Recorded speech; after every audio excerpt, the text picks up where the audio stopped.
Welcome back, deep divers. Ready for another plunge into the depths of history and mystery? Always. What we got today? Well, this time we're tackling the Voynich Manuscript. Ah, the Voynich. It's been on my list for a while now, and I know a lot of you have requested it, so. Yeah, it's a classic for a reason. It really is. I mean, centuries-old book, completely unknown language, weird pictures. Strange symbols, yeah, the whole 9 yards. And it's been baffling experts for over a century. A real head-scratcher. So by the end of this deep dive, you'll have a good understanding of just what you know about this historical enigma. And maybe come up with some theories of your own. Exactly. I think what always fascinates me is how this one book has just captured people's imaginations for so long. Oh, absolutely. Why do you think that is? I think it's the mystery, isn't it? It's like, a locked door to a secret room. Ooh, I like that. And everyone wants to be the one to find the key. So unlock its secrets. Exactly. But before we try to pick that lock, let's start with the story of how this book even came to light. Yeah. Good point. Sure. So the manuscript gets its name from Wilfrid Voynich. Voynich, okay. He was a book dealer who came across it in 1912, pretty much by chance. Wow. It was tucked away in a Jesuit college near Rome, part of this collection from the Villa Mondragone. The Jesuit library, right? It's the one. So we've already got secret societies and hidden libraries. Sounds like a Dan Brown novel. Right. It's like, where do we even begin? Well, we have to start somewhere. True. So, okay, we've got this mysterious book.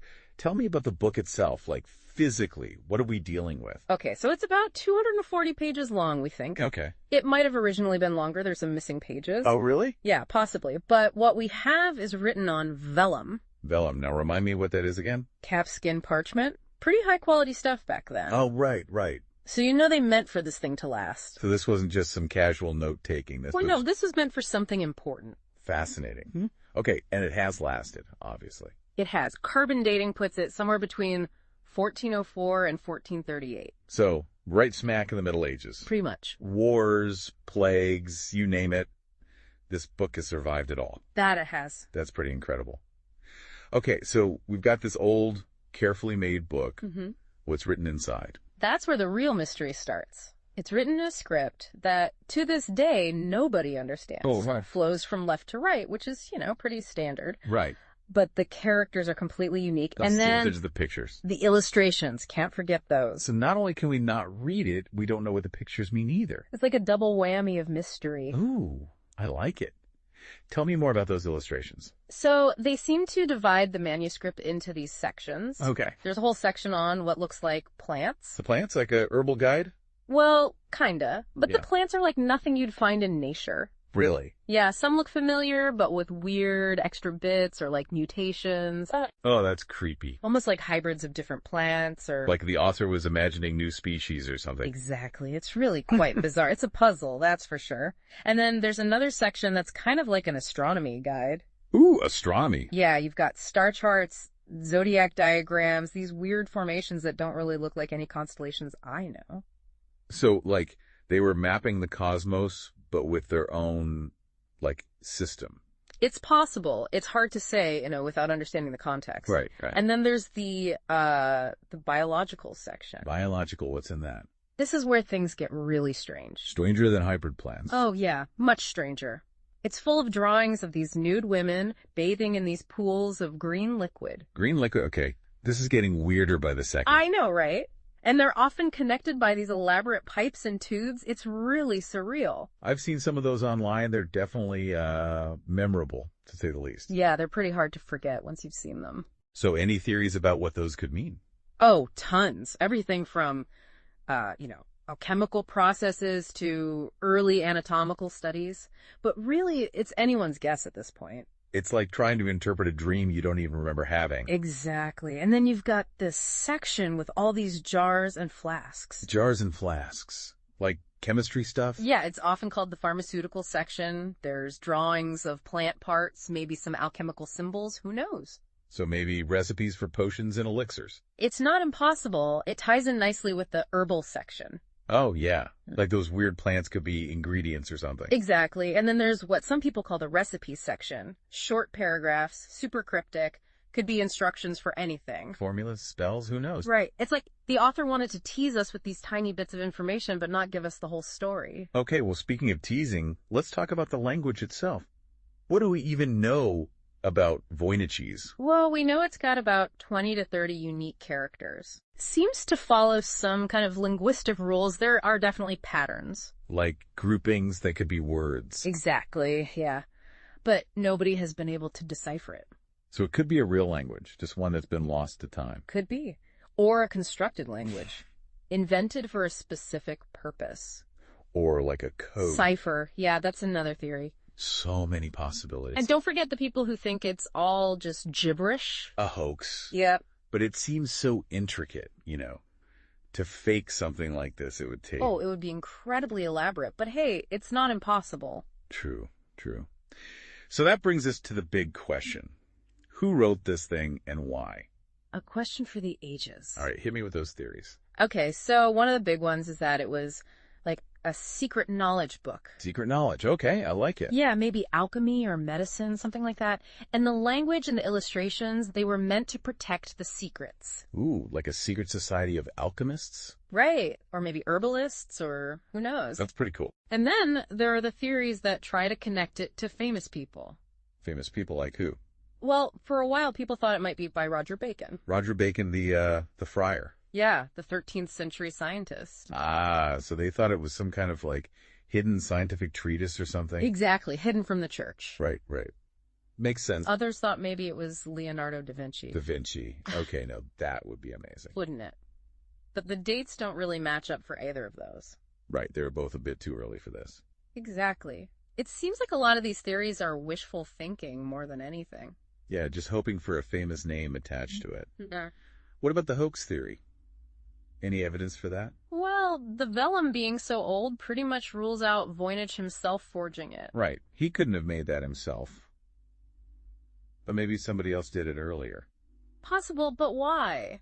What would be the point of creating such an elaborate fake? Yeah, that's a good question. Yeah. And it's the sheer effort involved. Oh, it would be immense. All right, well, we can't forget the alien theory. Ah, yes, the classic aliens. I mean, come on, those plants, those diagrams. I get it, it's tempting. But there's no real evidence for it. Yeah, you're right. Probably just wishful thinking again. So, if we're sticking with plausible theories, we're left with the lost language or the cipher. Those seem the most likely to me, too. Could it really be a language that's just completely vanished? It's happened before. Languages die out all the time. True. Or maybe it was a private language, you know, like for a specific group. Yeah, that's possible too. And the cipher theory, that's pretty cool too. Right, like a message encoded in a way we haven't figured out yet. Maybe even multiple layers of ciphers, like a Russian nesting doll of secrets. Oh, that would be wild. It's pretty exciting to think the answer might be right there, you know. It is, it's tantalizing. So what about modern attempts to crack the code? Has anyone tried using technology to decipher it? Oh yeah, tons of people. Modern science has played a big part in analyzing the manuscript. Well, carbon dating, for one. That's how we know for sure it's from the medieval period. Right, that ruled out some of those earlier theories. Exactly. We've also used multispectral imaging.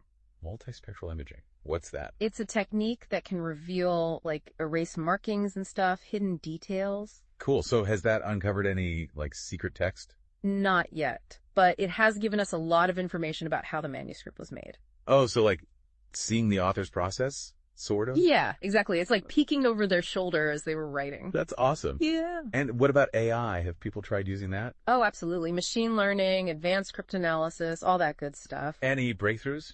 Not quite. Some interesting statistical patterns, hints of natural language structure. So maybe we're getting closer. Maybe, but for now, the Voynich is holding on to its secrets pretty tight. Stubborn little book, isn't it? It really is. But hey, that's what makes it so fascinating.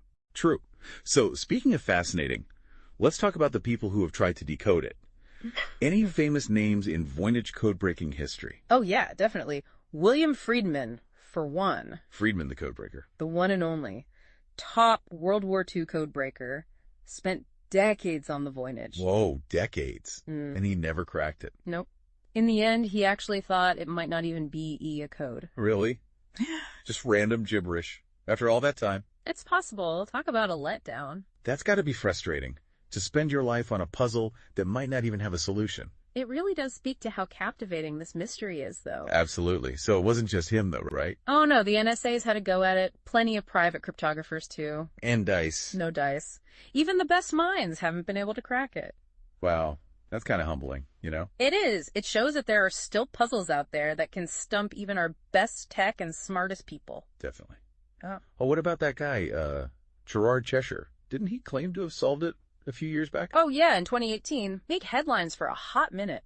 So did he actually do it? Unfortunately, no. The academic community pretty quickly debunked his theory. Ah, too bad. Back to square one. Pretty much. It's a tough nut to crack, this Voynich Manuscript. But hey, maybe that's part of the appeal. Oh, for sure. If it was easy, everyone would have solved it by now. Right. And it wouldn't be nearly as intriguing. Exactly. You know, it's more than just a puzzle, though. It's like a cultural icon at this point. Oh, yeah, definitely. Symbol of mystery. It's been in movies, books, you name it. It's even in video games, I think. Probably. It's everywhere. And every time it adds another layer to the mythos surrounding this book. It's amazing how something so mysterious can inspire so much creativity. It's like a blank canvas, you know? People can project their own ideas and theories onto it. Ooh, that's a good way to put it. Yeah. Why do you think we're so drawn to unsolved mysteries anyway? I think it's that basic human curiosity, you know? We want to understand the world around us, and these mysteries, they represent the unknown. And the unknown can be kind of scary. It can be. But it can also be exciting, right? Yeah, there's definitely a thrill to it, like, what if the answer is something totally mind-blowing? Exactly, like a lost civilization or, you know, proof of time travel. That would be amazing. But even if the Voynich manuscript doesn't have those kinds of answers, it's still a pretty incredible artifact. Oh, absolutely. A reminder that there are still mysteries out there waiting to be solved. Secrets to be uncovered. Exactly. It makes you realize just how much we don't know, you know? Exactly. There's still so much out there to discover. That's what I love about these deep dives. Always something new to learn. Absolutely. Well, we've reached the end of our deep dive into the Voynich manuscript for today. Time flies when you're unraveling mysteries. It really does. We've covered a lot of ground, huh? The history, the weird pictures, the theories. Secret societies, aliens, the whole shebang. We really threw it all out there. Yeah. But now, we want to hear from you. Yeah, what did you think? What stood out to you the most? What are your burning questions about the Voynich manuscript? Do you have a favorite theory? Or maybe a completely new one we haven't even thought of? Let us know in the comments or on social media. We'd love hearing your thoughts. And hey, while you're at it, don't forget to follow, like, and subscribe for more deep dives into the world's most fascinating mysteries. We've got a whole lineup of intriguing topics coming your way. But we also want to hear from you. What mysteries should WE deep dive into next? Let us know what you're curious about, and we might just take the plunge. Until then, keep exploring, keep questioning, and keep those brains buzzing.